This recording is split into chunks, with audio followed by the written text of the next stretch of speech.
everybody. Welcome to the world's greatest Bronze Age comic book podcast, Flea Market Fantasy. I'm your co-host, Mike L., and as always, I'm joined by... Michael Dell of the LCS Hockey Radio Show. That's right. We're taking a left turn today into non-superhero-dom, kind of, right? Sure. Epic Comics Dreadstar #1, the launch of a new line of comics from Marvel. 1982. Yes, 1982, that's right. So, Mike L., let's talk about Epic, so the kids know what we're talking about. Sure. This whole thing started as Epic Illustrated in 1980, and that was a comics anthology in a magazine format.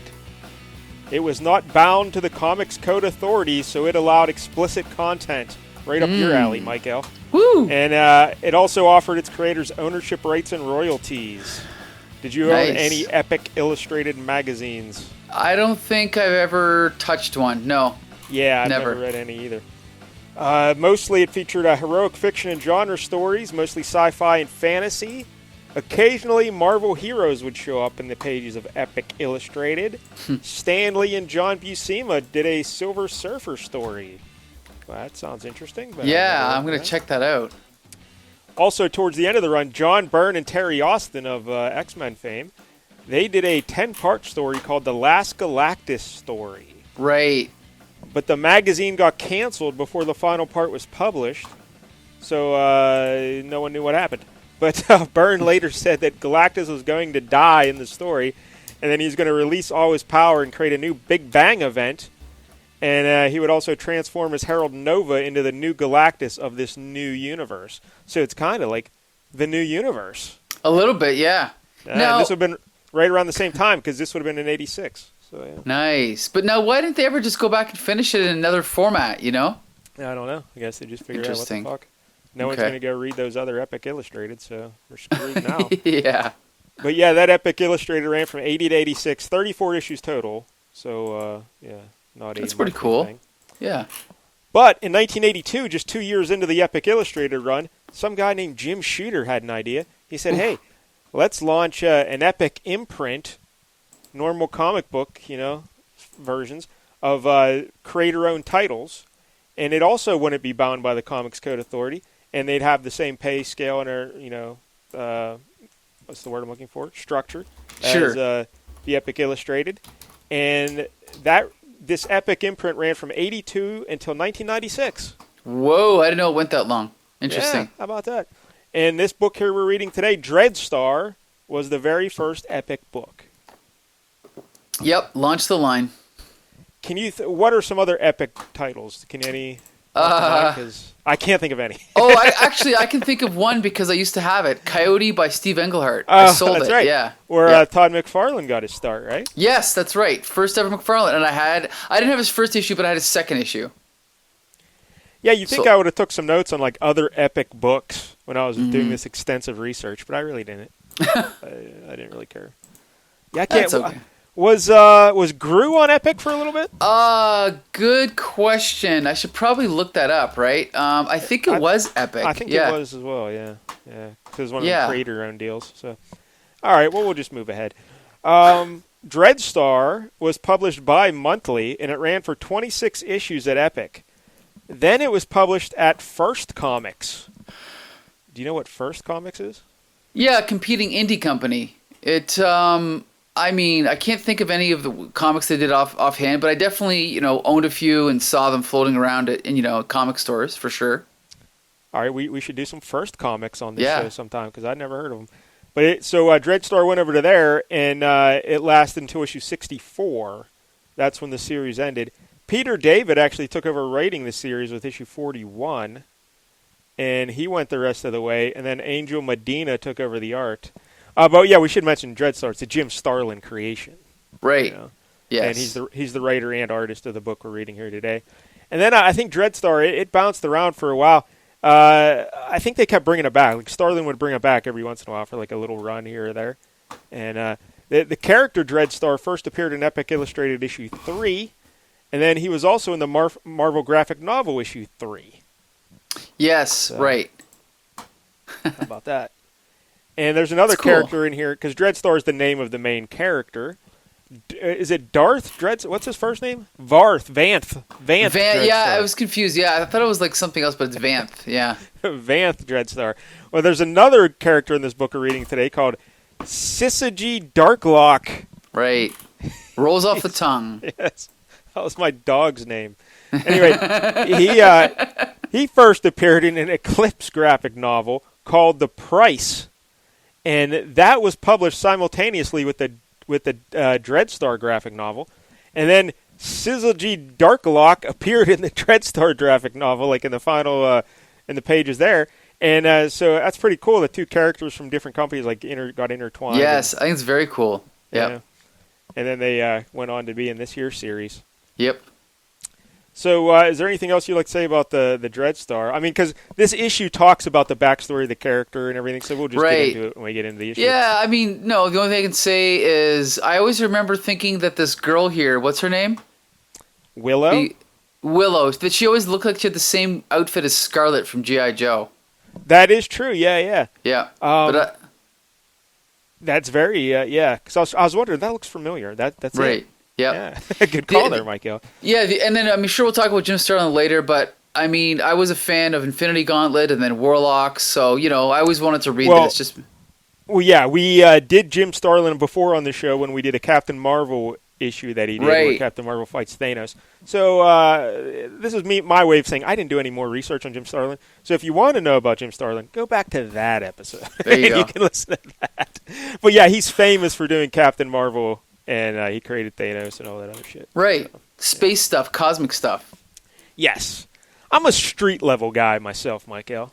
You know? I like it all. I mean, he made me like cosmic stuff, so I'll always like, you know, Jim Starlin. I'll always like cosmic because of him. I like punching and kicking. Mm-hmm. You know? Yeah, that's what I like. Well, there's some of that in this issue. Oh, yeah, there is. Yeah. So, Dreadstar, like I said, this issue fills in all the backstory, and we'll talk about the character and everything. So, I guess let's just look at the cover then, Michael. So, we've got, again, this is an imprint of Marvel, so it's got a big lowercase e, the logo, Epic Comics. Yeah, the lowercase e is in yellow on a black field in the background. Right. So yellow and black are like... Well, greenish yellow, right? Kind of? It's yellow for me. On my screen, it's greenish yellow, yeah. But anyway, $150 or $175 in Canada. Yeah, $1.50 in 1982. Yeah. And just so you know, I have the original issue of this, and it's on nice, bright, white Baxter paper. I was supposed to mention that, and I had that in my notes, that it was printed on nicer paper, and it was also distributed directly to comic book shops. Right. Direct distribution. So it says here 1982 Marvel Comics Group, and then we have the little, like above the title, it says first issue in an all-new line of comics, Dreadstar. The title is kind of tilted like, I don't know, 15 degrees. And then it says below that by Jim Starlin. And there's none of the typical Marvel, there's no dialogue, there's no hype, there's no titles. It's just an image of Dreadstar, Willow, and then what's the other guy's name? Is that Darklock Oedi. in the back? It's Oedi? Oh yeah, Syzygy Darklock's in the back there floating. But right. Oedi's the cat guy. Oedi's the cat guy. Okay. Yeah. And they're fighting off all these goons, and basically it's just them in the middle of this, melee, right? That's the word, melee? Melee is how we like to pronounce it here melee? in the States. Melee. But, Michael, a couple things about this cover. One, putting by Jim Starlin right on the front, that tells you right away this is something else. This is creator-owned, you know what I mean? This isn't traditional Marvel. Because they never did that at Marvel, right. Whatever. Right. Also, you mentioned the title's tilted. That's definitely an interesting look. But I love this cover. I'm not a huge fan of Jim Starlin's art. It's okay, But I really like this cover. Because, all right, so you got the title tilted going up left to right. And like you said, I don't know what degree that is, but we'll say 35 degrees. Okay. I thought it was negative 15, but whatever. I guess that's the same. Anyway, who cares? Yeah. And so we have Dreadstar right in the middle, and he's looking left to right, and he has a guy in his left hand. He's holding him up, and he has a sword in his right hand. And he has like this magical sword that can just appear. Right. And we'll talk about that later. But Dreadstar, he wears like a all blue outfit with like a red gloves and a belt and a gun holster, and he has a hoodie. like a hood over his head, like Right. You wear hoodies in Canada, Michael? Of course. Zip-up hoodie? Yeah. This is not. I mean, here. Okay, this is what we call a. It's a vestige of a superhero trope where, really, this is just like a shirt and a pair of pants, but they gotta be skin tight, right? Like he's drawing it like a superhero. Like you can see every muscle in his body, and then he just adds on the hoodie on top of that. So if this was adapted to live action, I would assume it would just be loose fitting clothes, right? Like normal clothes. Yeah. But anyway. Not like you wear, Michael. Yeah, exactly. But he also looks like Green Arrow, your buddy Green Arrow. 100%, 100%. Yeah. And to be honest, the goatee and mustache. Yeah. And you know what else? You know who else he looks like? Jim Starlin. Oh, that is because true. Jim Starlin has a goatee like that too. So I think. All right, but getting back to the design of this cover that I love. All right, so he's at the top, and he's tilted, holding out the sword. Then on the next level down, we have Willow. She's over to the left, and she's also punching a guy. But look at the angle of her arm. It's at that same angle, right? That same angle. And then in the foreground, we have Oedi. He's like a cat humanoid guy. And I like cats, Michael. I don't know if you know that. Yeah, I know. Yeah, I like cats. So he's punching a couple guys, but he's going right to left, and his left arm is at that same angle. So when you break this down from a composition standpoint, it's pretty spectacular. You got like three lines, angled lines, shooting across the page, and it's pretty great. That's a good point. In fact, one of the goons right behind that Dreadstar also has the same angle. Yep. It's a really well-designed composition. Yeah, and then all the kind of what are they called? The not horizon lines, but the what are those called? The lines, the depth lines, whatever they're called. They all kind of meet with that guy in the back, which is kind of cool, right? Yeah, the vanishing point would be. Yeah, the vanishing point. There you go. Yeah, that's kind of cool. Syzygy Darklock. Also about Willow, like I said, I'm not a huge Starlin fan, but I think in this art here, like look at how he drew Willow though. That's really nice, really smooth and clean. Yep. And like if you told me, hey, Paul Smith drew that or Alan Davis, I'd be like, yeah, I could believe that.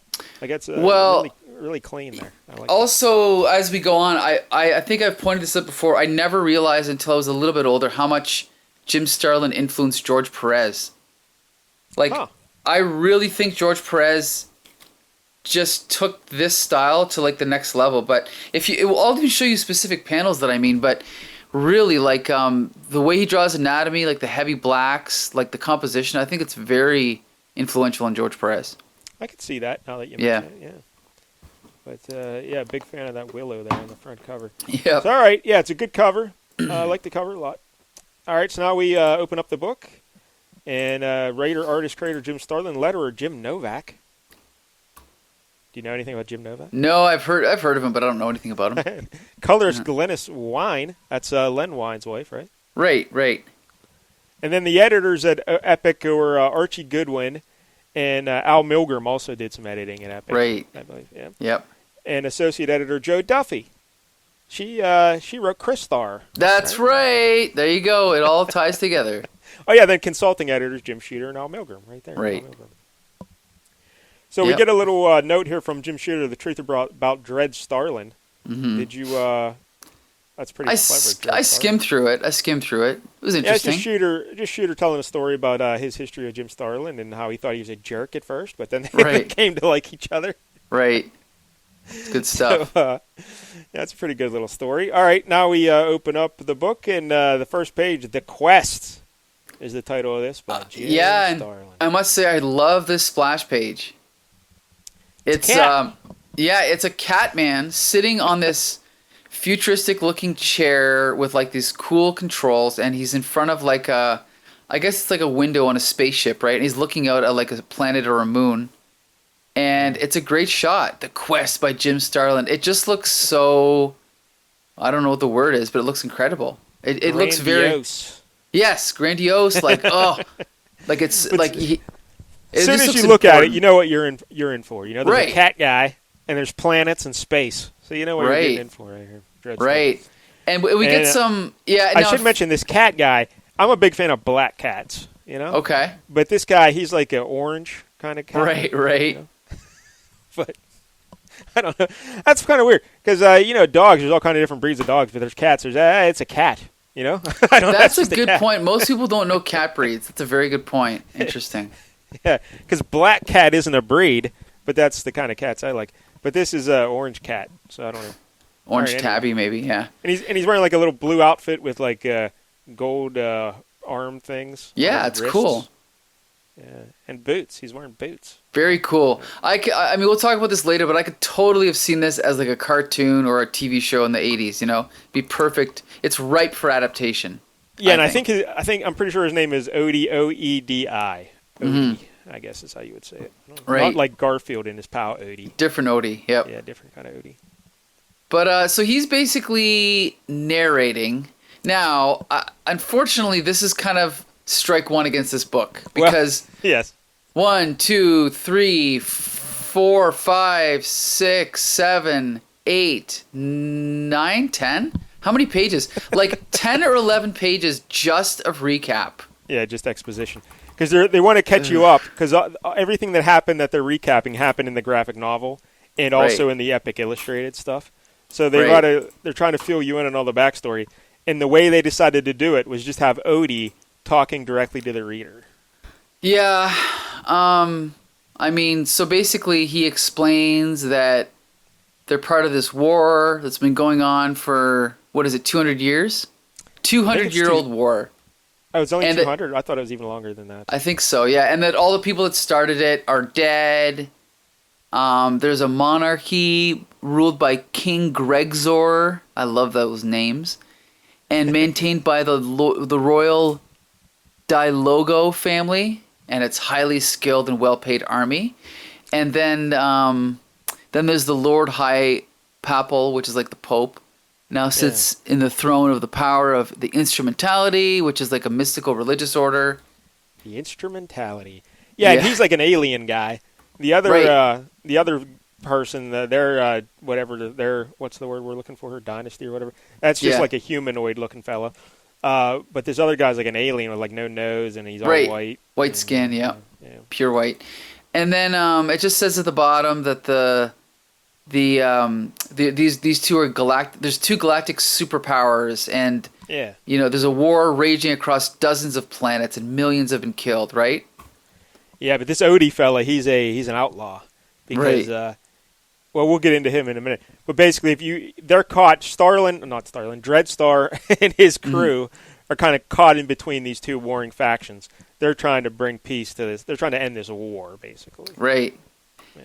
So then Oedi talks about how he met Vanth Deathstar, or Dreadstar. Yeah, it's very tough, because that name is so similar to so many other things. Right. Like, when you first said Dreadstar last week, Michael, I was thinking of, remember that Image comic, Wildstar? You remember that? Yes, by Jerry Ordway, yes. Yes. That's the first image I had in my head, and I was like, wait, no, that's not it. That's not it. Right. Anyway. Good point. First Oedi is talking about he was on his homeworld of Kaldor, and they had some weapon. Oh, he's talking about how he was created, right? Yes. They bred a man and a common cat. And no. When you say bred, they didn't make sweet love together. They they had test tubes and stuff, and they were mixing things, and they. If you say so, okay. Yeah. So they were trying to create the perfect warrior, but the experiment turned out to be a bust. And then he says, "My people proved to be a gentle, peace-loving species." Yeah. So they were trying to create these warrior cat humanoids, but instead, when they made them, they were like, "Hey, we don't like to fight. We like to plant." Right. So they made great farmers, right? Yeah. And so then it says here that once a year the grain ships would come for our harvest. They would bring us heavy equipment, medicine, anything we needed. Those children who proved to be heavy producers, the church smiles upon. Blah blah blah blah blah. Right. Yeah. So then one night, while they were farming, or just wrapping up farming, a man appeared. Right. He came from where no man should have been. He came walking out of the wilderness. We see Dreadstar walking towards him, and he just collapses. Right. Then they bring him inside, and then we get these Marvel-style footnotes. See Dreadstar, Marvel graphic novel number 3. Right. And we see Dreadstar being, nursed back to health by this lovely woman here. Yeah, she's what is she? She's an ambassador or something. She's on the planet monitoring the cats and how they're farmed. She's a human lady. Right. And she's, I don't know. Delilah? Yeah, something like that. Let's go with Yeah, that. it's her name, Delilah. Yeah, there it is. And then Dreadstar comes to, completely naked, of course. Well, yeah. And then doesn't have any because pajamas. they thought he was going to die because he was shot with a radium laser. Right. And anyone who's shot by those lasers, they're dead. There's nothing you can do. They're going to die. Right. But they were just trying to make his passing easy. They're just watching him over the night, trying to make him as peaceful as possible. But actually, in the morning, he recovered. Right. Holy hell, how did you recover from a radium laser beam? And by the way, Mike, before I forget this, Marvel graphic novel issue 3, we haven't ventured into any graphic novels. Yes, this is a good point. Well, to be honest, I was originally going to pick the Dreadstar graphic novel, but then I thought it'd be too much to recap. So, well, we're getting it right here. Turns out we're recapping it anyway, yes. Right? Because all this happened in that graphic novel. Yes. All right. So yes. go ahead. So this is kind of an interesting backstory. We find out that Vanth Dreadstar is a warrior from a galaxy called the Milky Way, which is actually our galaxy. Sounds familiar. That everybody in the Milky Way was killed except him. He is the only survivor. And apparently he had a hand in destroying the Milky Way, because it was the only way they could save the universe, I guess, or something. Right. The galaxy, yeah. But this is all told in Epic Illustrated issues 1 through 9. Right, so right. Go read that. Cool, sounds cool. So then he became a farmer, right? And then of course cats. Look at him and the cats plowing the fields, lifting rocks. Look at that. Yeah. And then he eventually married Delilah. Yeah, because she's foxy. She's Yep. And also everyone else on the planet is a cat. Uh-huh. So and there's that's true. I guess he didn't have many choices. But then it's I guess a lot of time is passing because Oedi is saying how he grew to adolescence. Years passed quickly, much too quickly, yep. And then we find out that, like you said earlier, Dreadstar, he comes upon a rock that it's too heavy even for him. So then we see this sword appear in his hand. It's kind of it's this cool sword with a cool hilt, and then it has almost like a cool sword with a cool hilt. Yeah. Very descriptive. Yeah. Well, it's oddly shaped. It looks it's got a handle, then it has a little thing. How would you describe that shape?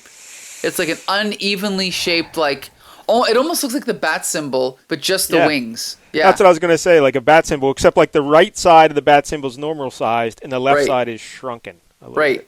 Right. And then the actual sword itself is see-through. It's made out of light, or like a lightsaber, you could say.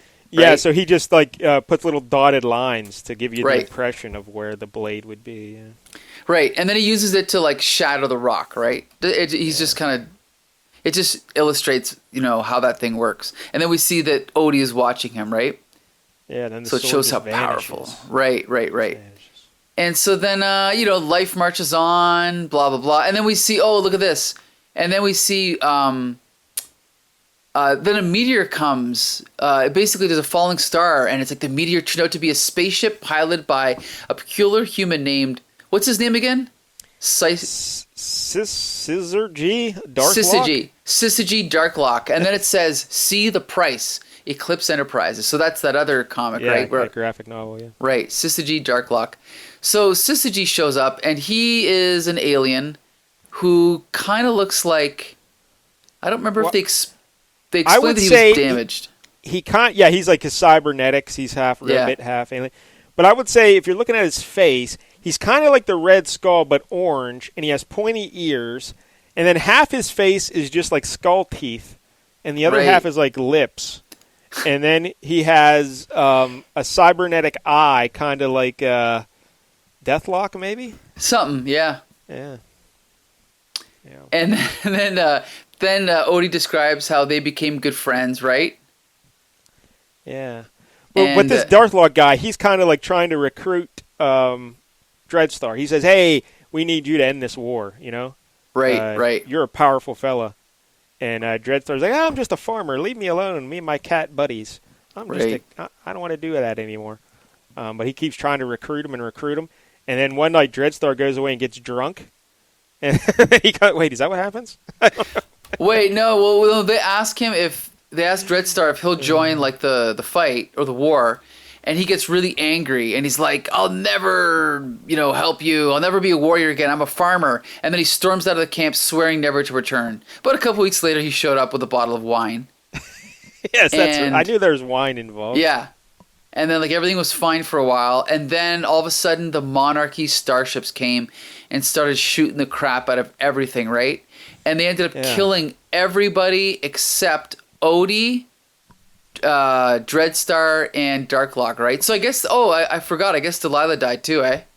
Yeah, Delilah also died. Yeah, his wife. That's too bad. So, but did they ever? They never mention why the Monarchy? Because the Monarchy needed them for like their wheat and their farming and stuff, you know. So why did they come down and just kill everybody? I don't know. Good point. Was it because they thought Dreadstar was there and like he's an enemy to them? They wanted to try and kill that Dreadstar. Is that why? I'm not sure. I don't think they explain it. Do they? Not in here, no. No. Maybe they explain it in Epic Illustrated 1 to 9. You know, no, or probably the graphic novel. Yeah, this Right. would be the graphic novel portion that we should read. But yeah, so everything's destroyed. Oedi, all his little cat buddies and family, they're all dead. That's sad. Yeah. So Dreadstar and Darklock, they're like, all right, it's time to go fight some people. And Odie's like, hey, can I come along? I'm a cat. And they're like, sure, come on, Oedi. And they're going to go get revenge, Michael. Great. Revenge. So then we get a George Perez shot on digital page 12. You see that shot of Oedi holding the gun? When he's training in the background, kicking a robot. You can 100% find that shot in the history of the DC Universe, and I believe the character holding the gun like that is, what's his name? Manhunter. Now, granted, anyone could draw that shot. It's not a very specific shot, but I just think that it's an example of where George Perez was channeling Jim Starlin when he was drawing that page. Mm-hmm. But anyway, back to the comic. So basically, he says, Darklock became my mentor. He taught me how to deal death. Yep. And they show them all training. They're summarizing adventures. And then I trained my cat to do the same stuff. I trained him to deal death. Yeah. Interesting. Yeah. And then we see we see that there's I guess for a while there wasn't any fight. Oh yeah, so what it is they oh geez, I gotta basically the war stopped for a bit. Yeah, it's like I'm trying to summarize this. I'm trying to summarize the summary. Well, Dreadstar went in and killed a guy. He killed one of the kings, the Monarchy king. Yes, and then he threatened the prince, right? Yeah, and he said, "Hey, unless you get a ceasefire, I'm going to kill you too." So they negotiated a ceasefire for a little bit. Right. And then the military forces came back, and then they went through the impenetrable defensive line, and apparently the instrumentality, they developed some sort of secret weapon because even though they didn't cross the enemy lines, they were still blowing up somehow. Their fortresses were still being blown up somehow, and no one knows how that's happening. So oh shit. This instrumentality, this religious cult or whatever, they're going to lead an assault pretty soon. So Oedi and Dreadstar are like, all right, it's time for us to get back to work. We got to go do stuff. And then they cut to the present, where now we find out that they've joined together with a woman named Willow, who I'm assuming they met. I guess they met her in Epic Illustrated 15, right? I guess, because when you're reading this, Odie's narrating, and he's like, and everything goes well tonight, it won't. You see, the four of us are revolutionaries. And when I got to that, I'm like, wait, what, four? Right. And I was like looking around, did I miss somebody? And then the next line, that's Willow. Right, the blind cybernetic telepath and her furry friend Rainbow. Yeah, she has like a little pet monkey. Right. But it's like a monkey with big pointy ears. Yeah. But, so I didn't catch on that she was blind. I didn't catch on either. She doesn't seem blind. No. Like when she's in the book. I don't know if there's any evidence that she's actually blind, but we'll see, right? I just learned that when I was. Right. But she does have a kind of a cool power. She's a cybernetic telepath. Oh, you know why she doesn't appear blind, Michael? Because she uses the eyes of the little monkey. Ah, okay. Yeah, that's very cool. Yeah, so that is cool. But almost she's a cybernetic telepath, so she can get into the minds of robots. Right. Very cool. I love this. Yeah. Anyway. And then, again, we cut back to a nice shot of, I guess it's like the same kind of like place, the like thing on the spaceship where they're seeing everything. And then we see this really cool, I actually really like this page. This is the, Is this the Holy Church floating in No, space? it's a this holy church, this one galactic superpower church, the Instrumentality. They have enormous wealth. Yes. And They keep it in a bank, right? yeah, like they have these giant satellites floating through space, but they're like big vaults of money. Right. And this is one of the Yes. vaults. Nice shot. I love this shot. And they're basically there to rob it. That's what they're there for, right? Yes, Dreadstar and his pals, because they need money to support their endeavors here. So they're just gonna rob. They're Right. just gonna steal. So I know, eh? So then they sneak in. They easily break through the defenses, right? Well, the reason they're able to get in is because that Darklock fella, he used to be part of the Instrumentality. Mm-hmm. He used to be one of their priests or whatever. So he still has the entry codes to these various places. So they didn't change the codes, luckily. So I know, eh? Yeah. he's able to get it. Because they're like, hey, if we use the wrong code here, they're just going to blow us up. So let's hope this works. And they put in the code, and it works. And it works. Yeah. And so then they go inside, and the first thing they come across is a sentry robot called Sentry Rob, right? Yeah, Rob for Robot. Right. And then this is where Willow uses her power to see through the eyes of the monkey, right? And control the robot's mind. Yeah. And so basically convinces him that they're no threat. And then Willow's like, then I take it that all is in order. And the robot says, yes, you may pass, right? So they're A-okay. So then I wish I could see through the eyes of a monkey. Yeah, it'd be nice, eh? Good, yeah. A lot of advantages to that. Yeah. So anyway, so they're walking along, and then what's his name? Darklock is like, this doorway, there's something wrong with it, and he just senses that it's booby trapped. So then he uses his cane or whatever to like hit it, and of course it does. It electrifies the cane, and they realize that it was booby trapped. But then he casts a simple spell and makes it safe to pass through, right? Yeah, that's weird. A simple spell of entry is all that is required. Oh, all right, thanks. Right. And then they sense a human is watching them, right? Sure. And then so then they're moving through the bank thing, and then by the stars the doors open up and they're inside this gigantic sort of vault with all this metal, right? Yeah, like they're little boxes filled with gems, actually. Oh, I thought it was just like blocks. This is gold, silver, platinum, all precious metals stacked. Well, see, Dreadstar, he pulls open one of them. That's like a box of gems. On the next page. Oh, but that's what it says, with a king's ransom and rare gemstones. Okay. So that's one of the drawers. Yeah, Okay. that's one of the things. Yeah, they're blocks. I guess they would be like platinum and all that. Yeah, he's holding up one at the bottom. Yeah, like platinum or something. We should mention that Oedi stayed on their ship. So the only people into the vault are Dreadstar, Willow, the little monkey, and Darklock. Right. Yeah. Right. Darklock. So then all of a sudden, they turn around and Darklock has been attacked by this robot, a giant robot, right? This is weird. Like Willow and Dreadstar and the monkey, they hear katunk, and they turn around, and Dreadstar says, "A robot landed on Syzygy." And we just see Syzygy on the ground with a robot standing on him. Well, this is where, again, it's like, I know that it's creator-owned, and I know that it's Epic Illustrated, but it still has that bad 80s comic book over-description, right? A giant robot, it dropped from the ceiling and landed right on top of Syzygy. Zap it! It's just awkward. Yes. But anyway, so then a fight ensues, right? So then he... Well, he tells Willow, hey, use your monkey powers or whatever to you can communicate with them robots. Do something with this robot. And she says, I can't. Because that robot, it doesn't have a robot brain. It has a human brain. Right. Oh, no. So then he's got to break out his light sword, right? Yeah, not a lightsaber. A light sword. And then he uses it to smash the robot to bits, right? Yeah, but like it also looks like the robot's bleeding there in that panel. Down below, like there's a pool of blood. Oh, yeah, that's true. And it is a human mind. So, yeah, I'm not sure exactly what it is. I'm guessing it was like part human, part robot. Right. So then, and they've got their robots that are loading this all these metals onto their ship, right? Yes.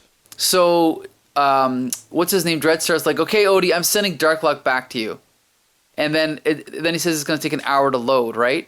So then the robots continue loading, and then we cut back to Oedi, and he's sitting on his little chair there, And then he's like, I feel it in my bones before the radar picks it up. One moment there's nothing, the next, and then we see something appear in space. By the Holy 12, it's a ship, right? Another spaceship. Yeah, it just appears. Right.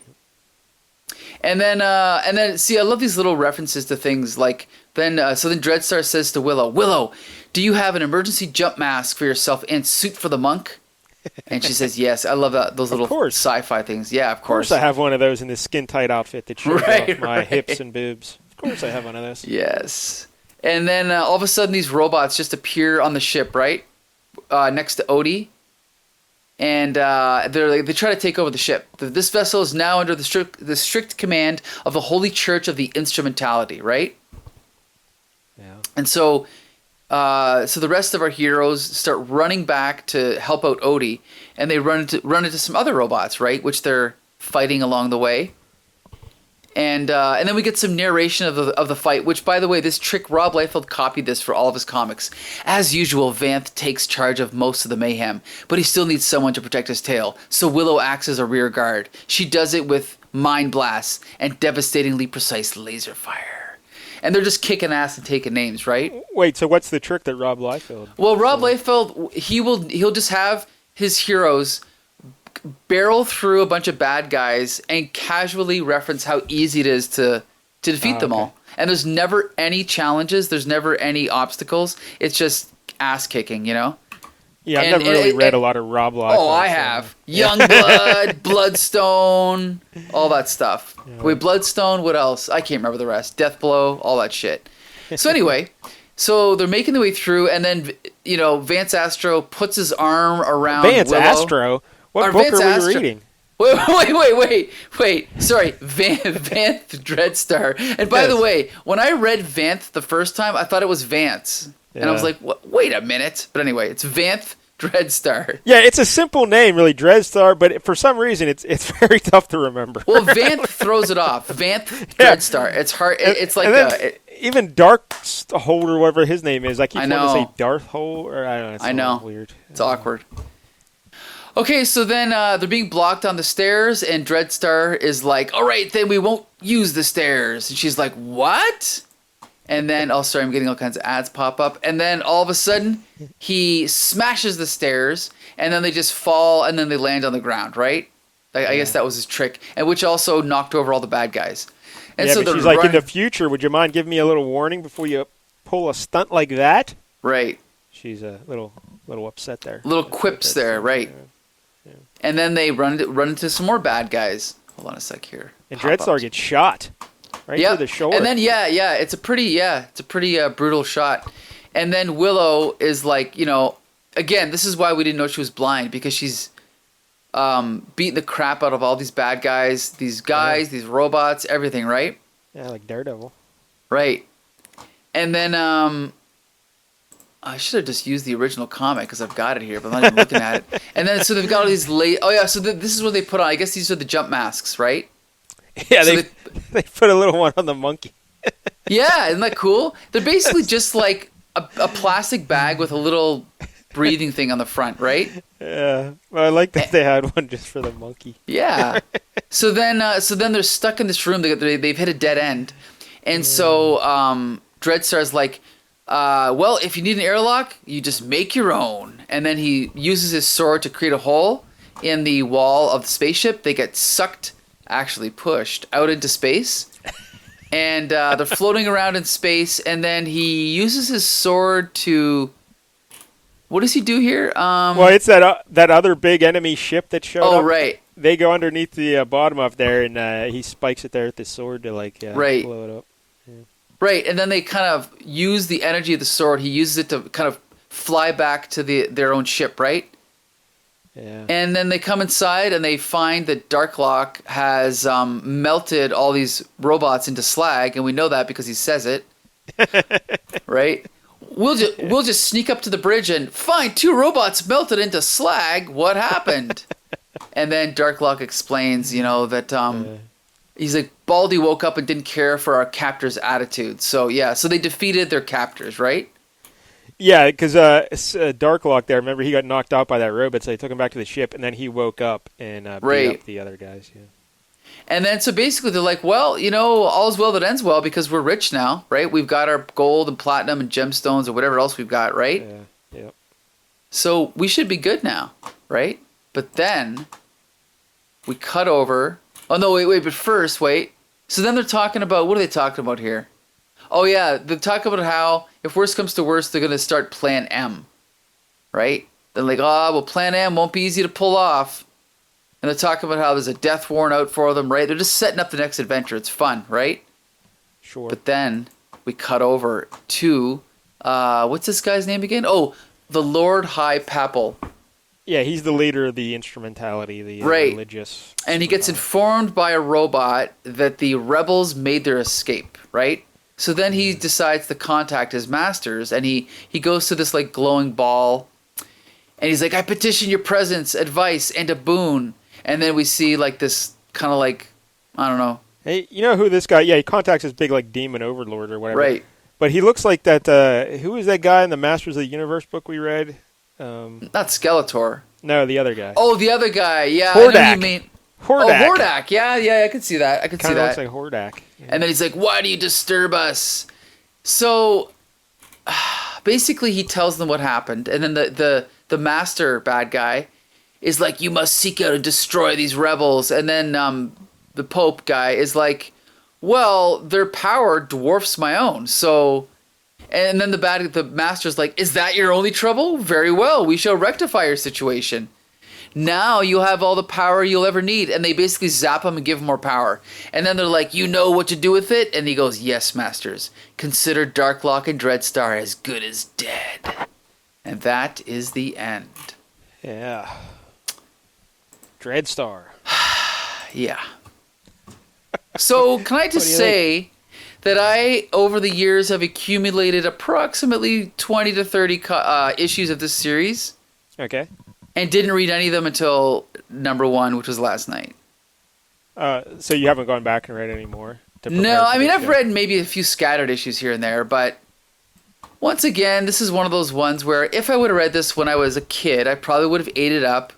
But reading it as an adult, I mean, it's just so obviously kind of generic sci-fi. It's like 80% Star Wars, right?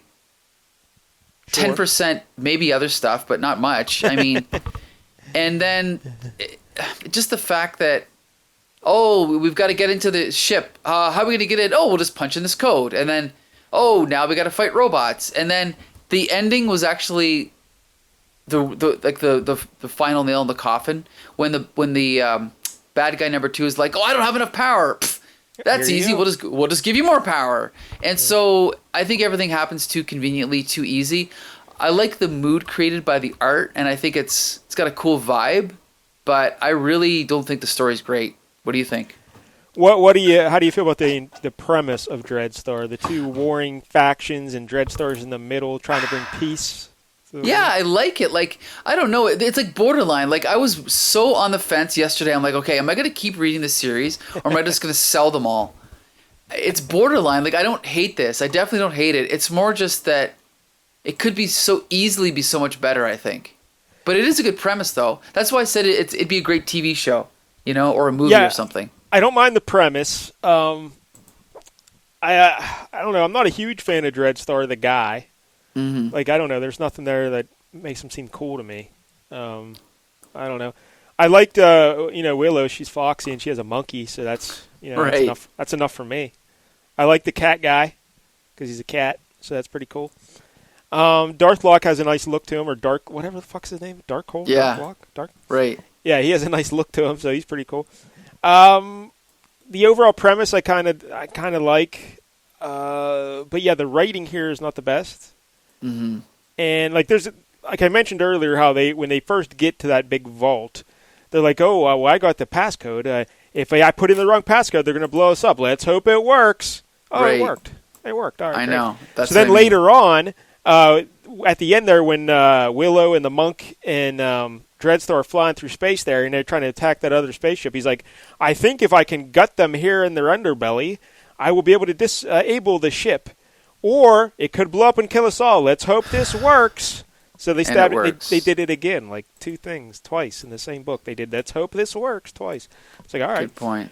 But I like to talk about plotting on here. I mentioned a couple weeks ago we were talking about Crystar and how that was plotted poorly. Here's a little tip for you kids out there who want to be the writers and whatnot. So at the beginning of this issue, Dreadstar and his pals, they have a plan. They have a plan that they need money, so they're going to go and they're going to rob money, steal money from the instrumentality and to fund their cause. There you go. That's their plan. Now, at the end of the book here in the Dreadstar, they perform their plan and they have success and nothing happens. That's not how you want to plot a book. What you want to do is you want to give your heroes a plan, and then you have something go horribly wrong. Right. So they don't get the money.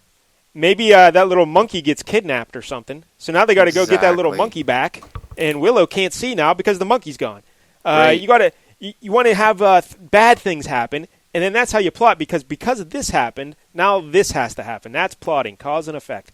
This is just here's a story I'm telling you, and I'm done.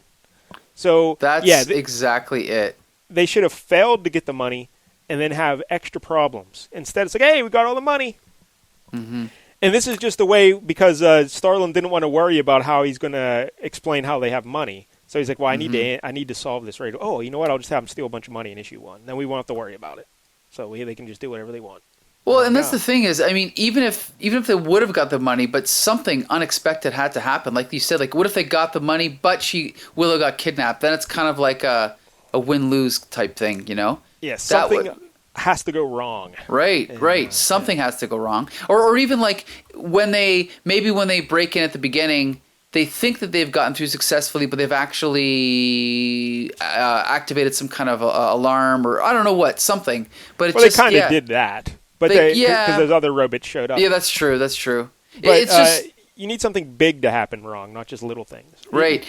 Yeah. But anyway, and the other thing too is that all the science fiction ideas, again, like I said, if I would have read this as a kid, I would have loved it. But there's nothing that I haven't seen in a million other movies or books or comics, right? So it's all very surface level sci-fi, I think.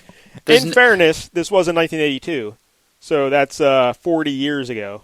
Okay, which is crazy when you think about it like that. Yeah, that is true. So you have 40 years of other sci-fi stuff you've been reading since this. So maybe when it came out in 82, this was cutting-edge stuff. You know? Well, I mean, but even if you just use Star Wars, it's like I said, it's 80% Star Wars. And, you know, if I would have read this as a kid, I probably would have loved it.